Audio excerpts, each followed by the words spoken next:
Hello guys, how are you? আশা করি কেমন আছেন? আশা করি সবাই ভালো আছেন।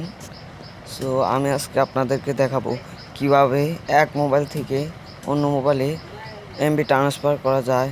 সেজন্য আপনাদেরকে আমি আগেই বলে রাখছি, আমার চ্যানেলটি সাবস্ক্রাইব করে রাখবেন এবং একটি লাইক দিবেন। সো প্লিজ প্লিজ প্লিজ আমাকে সাবস্ক্রাইব এবং একটি লাইক দিবেন।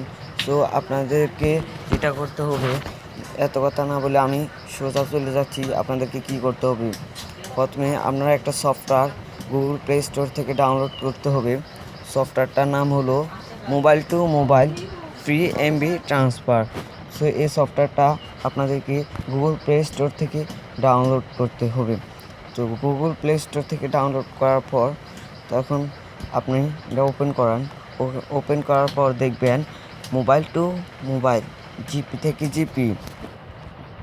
জিপি থেকে বাংলালিংক থেকে এএমবি, রবি টু রবি, ফোন থেকে অন্য ফোনে ব্যালেন্স ট্রান্সফার, জিপি ইন্টারনেট মেয়াদ, রবি ইন্টারনেট মেয়াদ, বাংলালিংক এর মেয়াদ।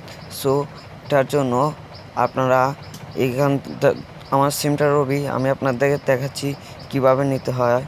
সো আপনারা এর ভিতরে ওপেন করবেন। ওপেন করার পর দেখুন আরেকটা রেট এসছে, আমরা এটা ক্রস করে দিই। সো এখানে দেখুন 10 এমবি পারতে হলে ডায়াল করতে হবে স্টার তো এস করে রেখে দিন। সো এটাই ছিল আজকে আমার ভিডিও। থ্যাংক ইউ, সবাই ভালো থাকবেন। আশা করি সবাই ভালো।